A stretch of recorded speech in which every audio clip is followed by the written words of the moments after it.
एक नगर में 4 चोर रहा करते थे। वह छोटी मोटी चोरियां किया करते थे और उन्हीं से सो आराम करने की कोशिश किया करते थे। लेकिन इन चोरियों से कमाए हुए पैसों से ज़्यादा दिन तक वह मटर गश्ती नहीं कर पाते। एक दिन चारों दोस्त किसी सुनसान जगह पर बैठे हुए थे। उन लोगों ने एक लंबी चोरी करने का मन बनाया हुआ था। उनमें से एक चोर बंटी ने कहा, यार इस बार इतना लंबा हाथ मारना है कि अपनी 7 पुश्तें घर बैठे ही सिर्फ खाती रहें। इस पर दूसरे चोर ने कहा, अगर इतनी दूर की सोच रहे हो तो फिर इसके लिए नगर के धर्मराज सेठ के यहाँ चोरी करनी होगी। उसी के यहाँ इतने पैसे मिलेंगे जिन्हें चोरी करने के बाद हमारी 7 पुश्तें घर बैठे ही खाएंगी। इसके बाद निर्णय हुआ कि धनराज सेठ के यहाँ जब भी मौका मिलेगा तो वहाँ चोरी की जाएगी। चारों चोर एक एक करके धर्मराज सेठ के मकान की निगरानी करने लगे। 1 महीने बाद उन्हें चोरी करने का एक सुनहरा अवसर मिला। धर्मराज अपने परिवार के साथ एक दिन के लिए अपने एक रिश्तेदार के बेटी की शादी में गया हुआ था। चारों चोर ने तय किया, यही सबसे अच्छा अवसर है जब सेठ धनराज के यहाँ चोरी की जा सकती है। धनराज सेठ ने अपने घर की सुरक्षा की जिम्मेदारी अपने एक बहुत पुराने मुलाजिम मस्तराम काका को सौंपी थी। चारों चोर मस्तराम काका को अच्छे से जानते थे क्योंकि वो सब एक ही गांव से थे। चारों चोरों ने स्वादिष्ट खाना लेकर मस्तराम काका के पास पहुँचे और उनके साथ ताश खेलने लगे। जब रात हो गई तो चारों चोरों ने अपने साथ लाया हुआ खाना चालू कर दिया और मस्तराम काका को भी खिलाया।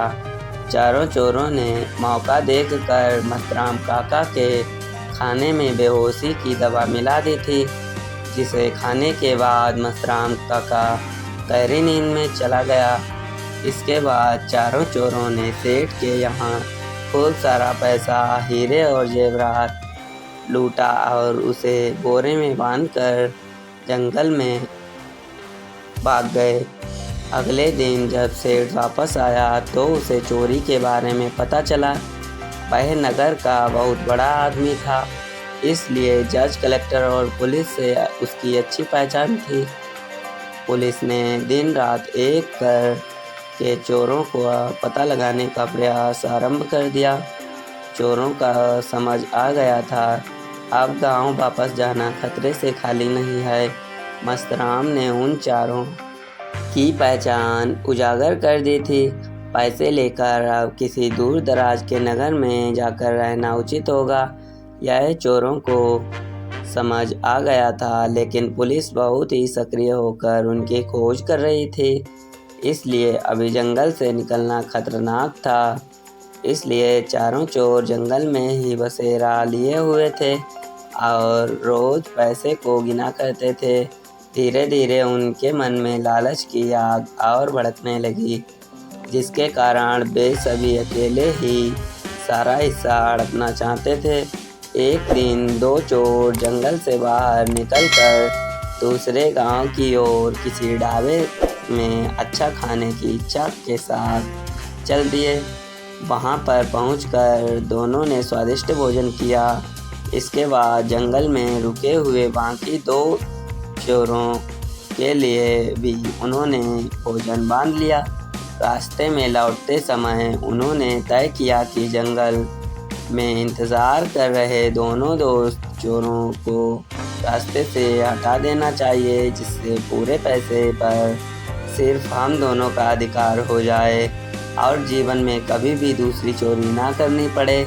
इसलिए उन्होंने रास्ते में जहर खरीद कर खाने में मिला दिया। हालांकि दोनों चोर मन ही मन एक दूसरे को भी मारने की सोच रहे थे, जिससे पूरे पैसे पर उनका अकेले का अधिकार हो जाए। इधर जंगल में दोनों चोर बाहर गांव गए हुए थे। दोनों चोर का बेसब्री से इंतजार कर रहे कि जैसे ही वह दोनों आएंगे उन्हें कुल्हाड़ी से मार दिया जाएगा और चोरी किए गए पैसों में 2 दावेदार कम हो जाएंगे। जैसे ही खाना लेकर वह दोनों चोर जंगल में अपने ठिकाने पर पहुंचे, तभी वहां पर मौजूद इंतज़ार कर रहे दोनों चोरों ने खाना लेकर आए दोनों चोरों को कुल्हाड़ी से मार दिया और खुशी के मारे उन्होंने वहां पर जश्न मनाया तथा मरे हुए चोरों को ठिकाने लगाने के बाद उनके साथ लाए हुए खाने को चटकारे लेकर खाने लगे, लेकिन उस खाने में जहर था, इसलिए अंतिम बचे वह दोनों चोर भी वहीं पर मर गए। कई वर्ष बाद उस ठिकाने के पास एक चरवाहा गुजर रहा था।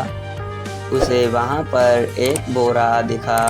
जब उसने उस बोरे को खोला तो उसमें खूब सारे हीरे जवाहरात, सोना और चांदी के गहने थे।